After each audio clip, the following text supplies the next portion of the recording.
Well, hello everyone, and welcome to another edition of the CEO Spotlight. I'm Kim Carpenter, the County Executive Officer for San Juan County, and today my special guest, Chief Craig Daugherty of the San Juan County Fire Department. Craig, thanks for being with us. You bet.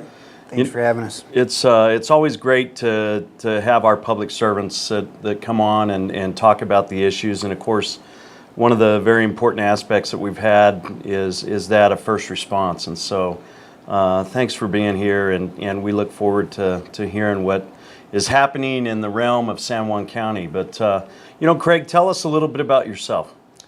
Well, I grew up in the western part of Texas. I got a degree from Texas A&M University. Started my professional career fighting fires in Idaho. Transferred to New Mexico. Been with several public lands agencies. Got a very long wildland background. Came to San Juan County about 9 years ago and worked my way through the ranks from a Division Chief of Wildland to the Deputy Chief of Operations, and now I'm Chief for San Juan County Fire Department.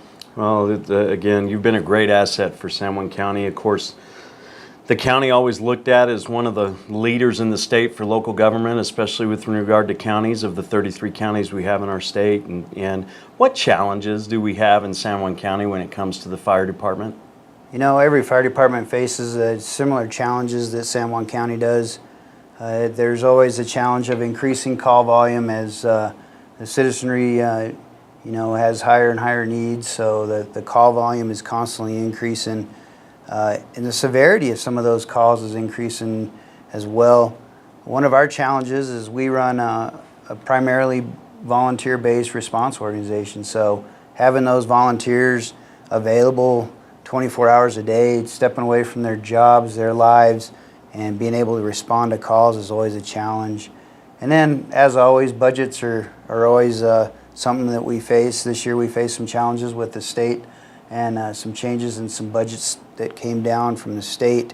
A big chunk of our operating budget comes from a state budget, so that was challenging as well.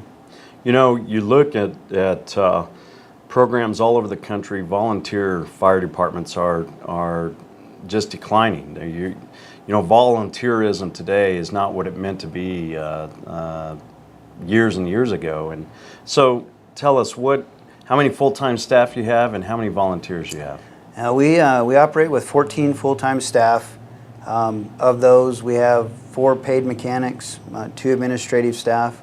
I have 6 division chiefs that are in charge of specific programs, and then we have a deputy chief and myself.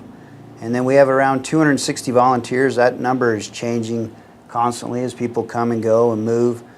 So it's pretty impressive that we have that number of volunteers. You compare us to a lot of organizations across the country, and I'm humbled at what our volunteers are able to accomplish on a daily basis. We average about 25 calls a day. It comes out to about 9,000 calls a year.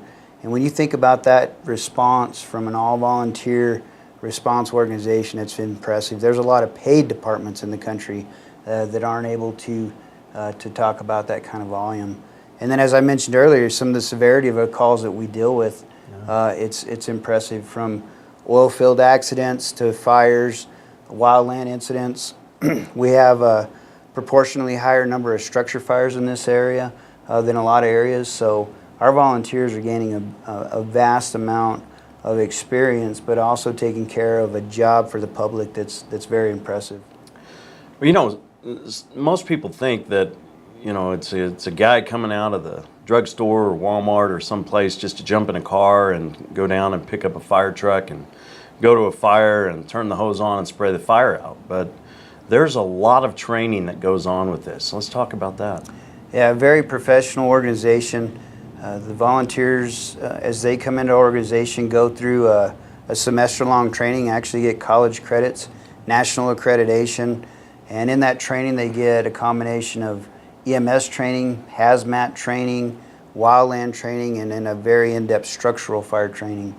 So they're very well trained, and then with that we have continuing education that has to go on with all of those areas and those specific specialties.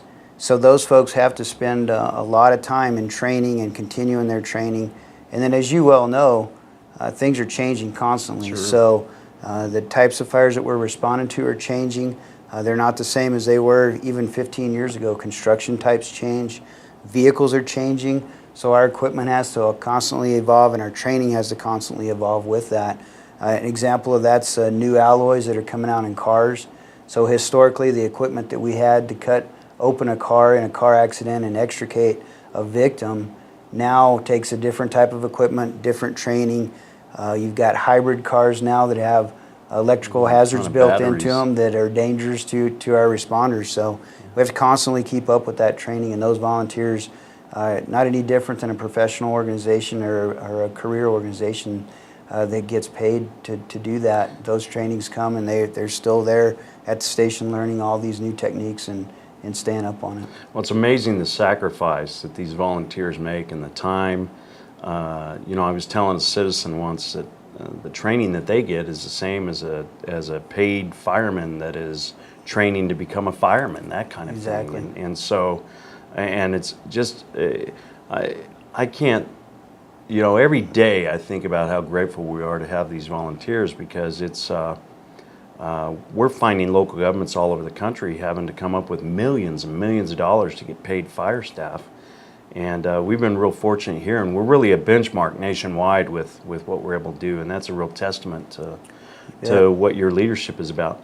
You know, how many calls, when you look at the calls, if you break down fire versus emergency calls, how is that?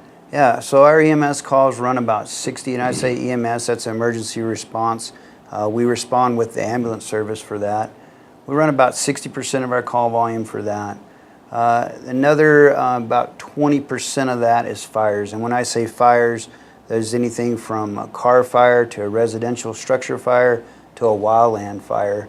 And then the remaining percents are made up of search and rescues, you know, miscellaneous calls. When nobody else can figure out how to fix a problem, the fire department gets called. So that makes up a big chunk of that miscellaneous. You know, here the past few weeks we've dealt with some flood calls. So, you know, it's a gamut. And our folks are trained in all those specialty areas too. I should kind of bring that as well. We have many unique specialty teams. We have a dive team, which is one of the few fire departments in the state of New Mexico that has a dive team. We also have a boat. We have the only fireboat in the state of New Mexico that's stationed out at Navajo Lake. Which they're very grateful for. I've talked to the leadership out there, and it really is a peace of mind for them. Yeah, and it's come in, it's made some very important calls already since it's been in service for about a year and a half. We also have a swift water team, so when the rivers are raging and people get stuck in arroyos, we have folks that are specially trained for that. High angle, folks get in a bad situation off of a cliff, we have the ability to go rescue them. So, you know, those are just some of the teams. We have a wildland team that's actually deployed out helping in the national resource system right now. We have a crew in Nevada helping our neighbors to the north and west. So we have folks that travel doing that. So we have folks that go into that specialty areas. We have a team that's trained to deal with water hazards as far as if we have any kind of a hazmat type incident, hazmat trainings as well.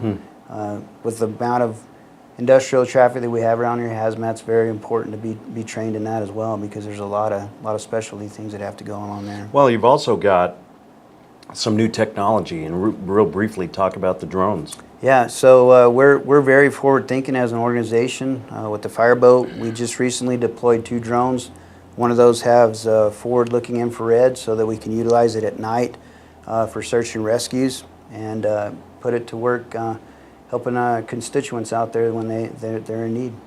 Well, that's great. Well, Craig, I know we're running out of time, but I can't say enough how much we appreciate the operation, what you guys do for the citizens of San Juan County, how well you work together with the other local governments and mutual aid, and even governments across the border, where we know that you responded to fires in Durango, and they've come down here. So just really appreciate you taking the time, and thanks for being with us. You bet. Thank you. Well, Craig, again, appreciate you guys.